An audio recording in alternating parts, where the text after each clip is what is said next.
Hey guys, welcome to You the Boss podcast, episode 50.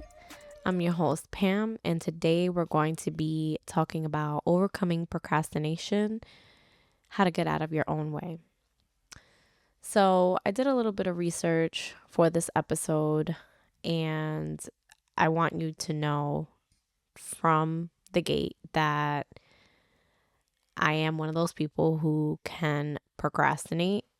So when I started doing the research on this, I felt so I think the word is affirmed, or I felt so in good company because so many people have, struggled with procrastination in the past, etc. And it's become a topic amongst my friends and I, and just people that I've come across with out in the world.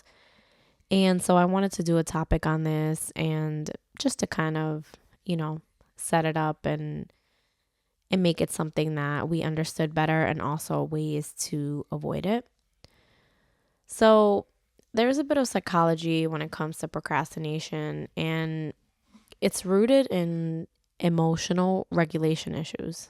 So according to a study published in the Personality and Individual Differences Journal, procrastination is linked to an inability to manage negative emotions like anxiety, frustration, or a fear of failure. People tend to delay tasks to avoid these feelings, which creates a vicious cycle. So, when it comes to procrastination, usually it's just something like almost like self-imposed anxiety, because sometimes that procrastination is literally just folding laundry, and the anxiety of doing it, and it's gonna exhaust you, and it's just so annoying, and you have to kind of regulate those emotions. One of the other things that I also found was the cost of procrastination, both on your mental and physical health. It causes a lot of stress. It causes a lot of anxiety. Procrastination leads to a higher level of stress and anxiety, and it is reported that people who procrastinate and wait until the last minute, it actually makes it tougher for them to let go of procrastination because of the increased pressure. It also has been said that people who procrastinate, they don't have really good sleep quality, or they have a worse sleep quality than other people. And you wake up in the middle of the night, and this causes, for you to be more exhausted. It causes for your mental clarity to not be there. And again, it goes after your physical health. So some of the things that, can help increase procrastination, or should I say increase the way to combat procrastination. There's different time blocking things, which we'll talk about a little bit later. And it helps by making things a little bit more manageable for you. There's also a lot of talk around there being a mentality of just starting, and a lot of the main reason that people procrastinate is because they're feeling overwhelmed. 46%, according to the University of Calgary, 46% of procrastinators said that they just have a hard time starting something from the beginning. They just can't do that. And so this kind of makes it harder, for someone to get started because they're already in this procrastination bubble.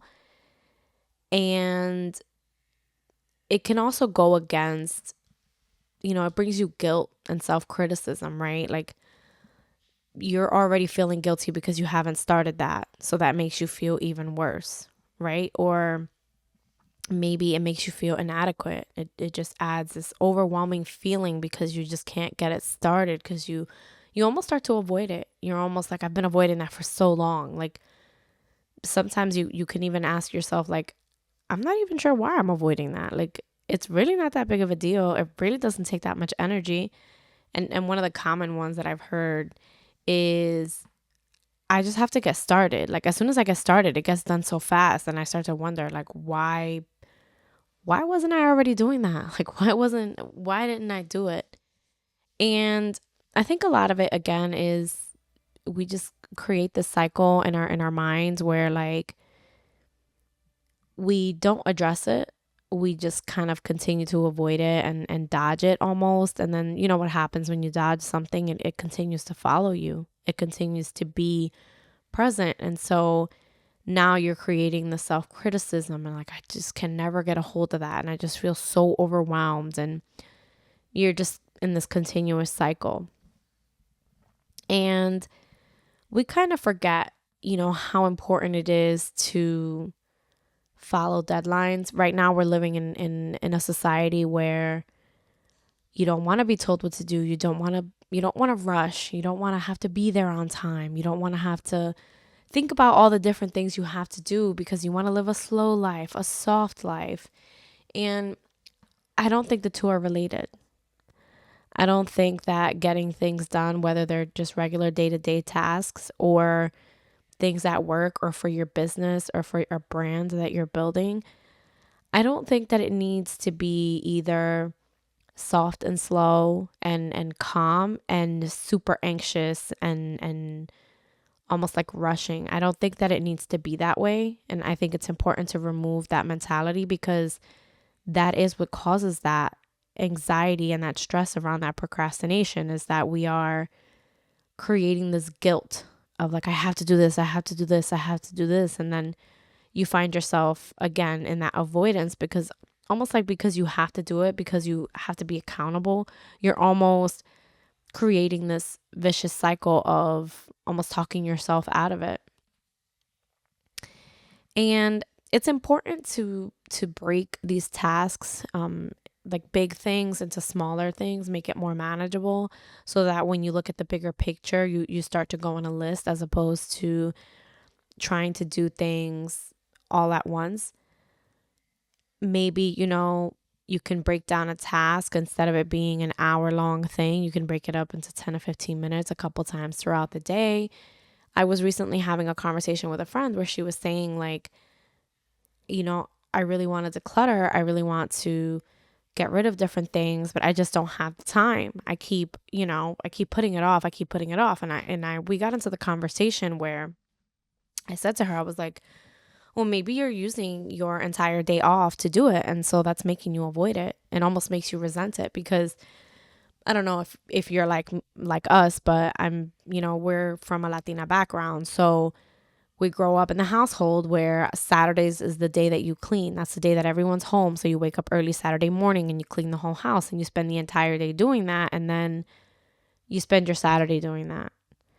And while that's great, now your house is clean, but you just lost one of your days off. And now Sunday is just for the day for you to sit there, as opposed to trying to clean a little bit throughout the week and getting to Saturday and just being able to relax or just being able to go out and not feel guilty because you didn't procrastinate cleaning. You made the active choice to just do a little bit every day. And again, it is something to work out of because generationally, again, if you're a Latina, you may have grown up with that mindset that you have to clean on Saturdays, for example. But you have to recognize now that you are the boss of your own situation and that it's okay to do things differently. And it's also okay for you to find a better way that works for you in order to continue living your life and eliminating procrastination. And I want to give you guys a little bit of a few steps or techniques. I usually try to do this in every episode. And it's something that has started to help me and I've implemented these things at different points in my life and it's just a constant growing space. But these steps are to help you get started in overcoming your procrastination and helping you achieve things in a better space. So number 1, implement time blocking to structure your day. What is time blocking? So time blocking is you give yourself, 25 minutes to do a consistent task and give yourself 5 minutes in between each 25 minutes of a break.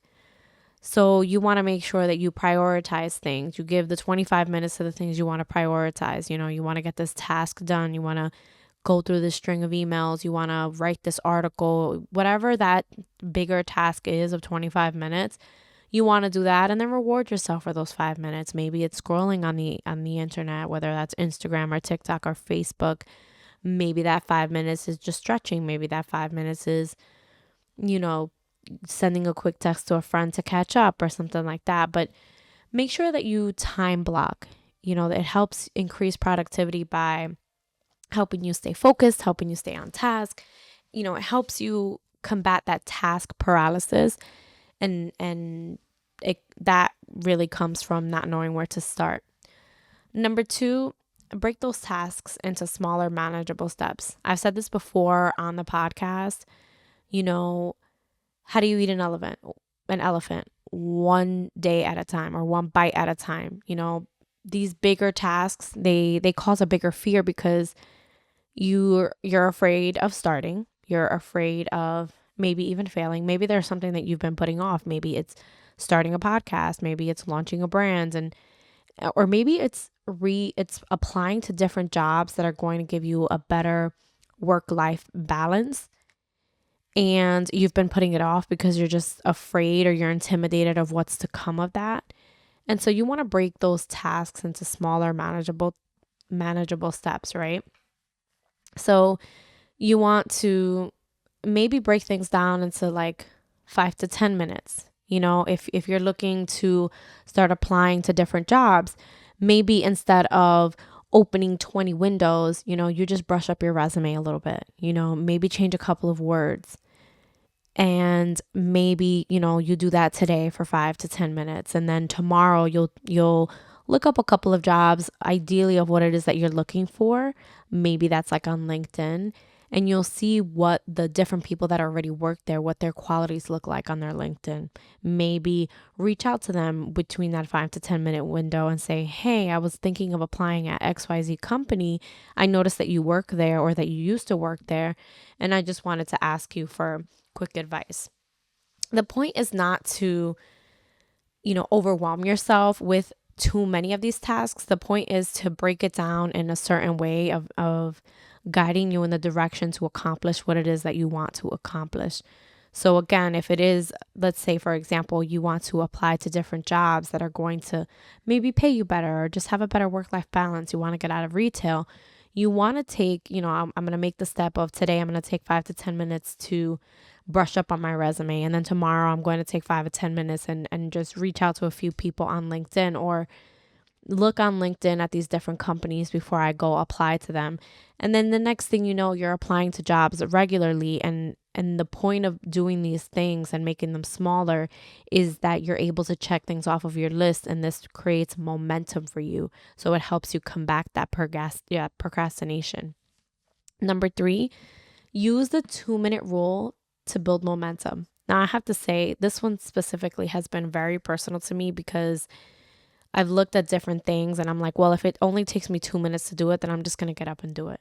So whether it's replying to a quick email, whether it's making a quick phone call or returning a phone call, which I know is like, sounds so silly, but then in this day and age, because everything comes through as a text, it's so easy, almost daunting to say, oh, whatever, I'll put that phone call off for later.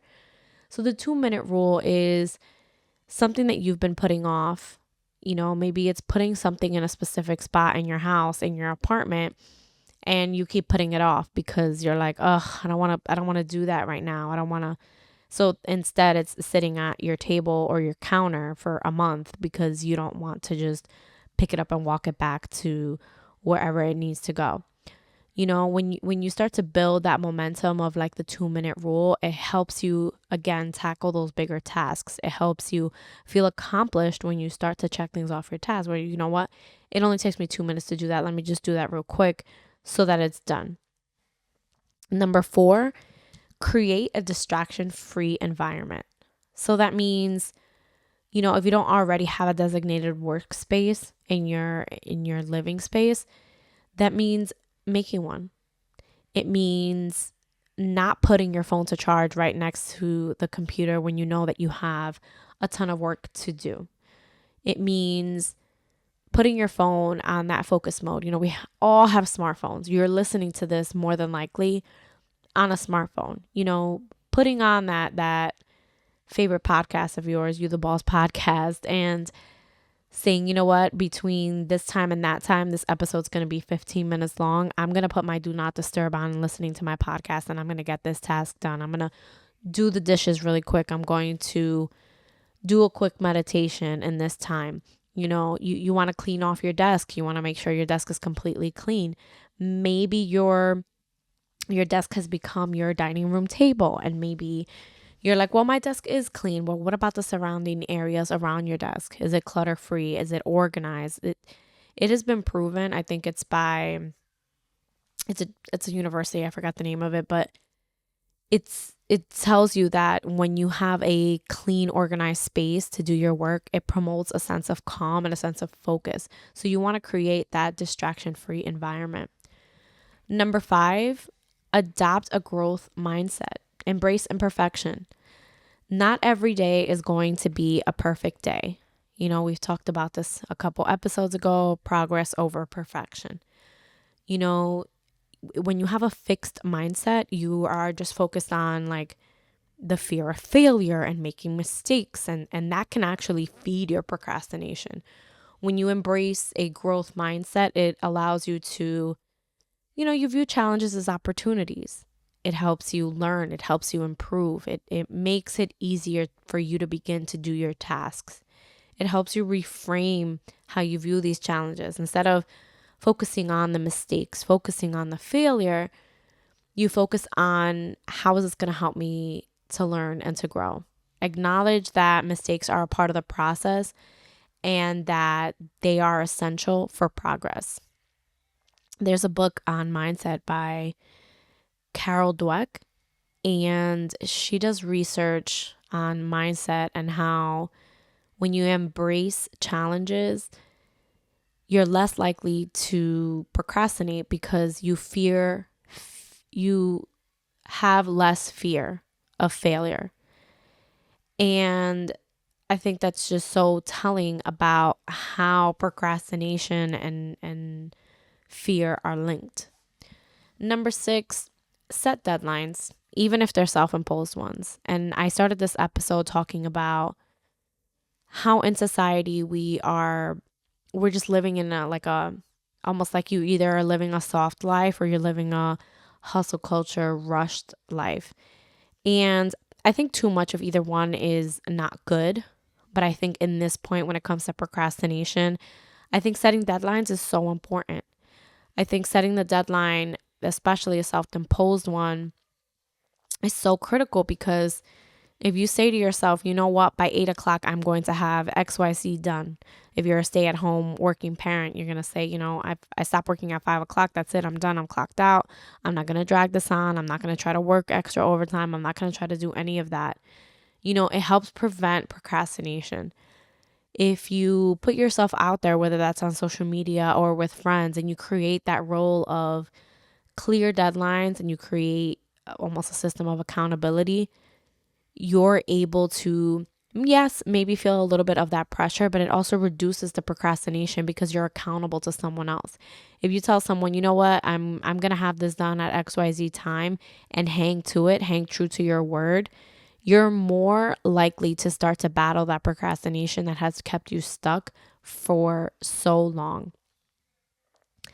I want to remind you as we wind down a little bit this episode that procrastination is a part of everyone's life. You're not alone in this situation. The thing that sets a normal person that is faced with procrastination, what sets them apart from a boss, apart from someone who is a go-getter, who is successful, is that the person that faces that procrastination doesn't lay down and let it take over them. It doesn't matter that they've had the procrastination. The point is that they've overcome it, that they've pushed past it. As always, thank you for listening. Come back again next week for another episode of You the Boss podcast.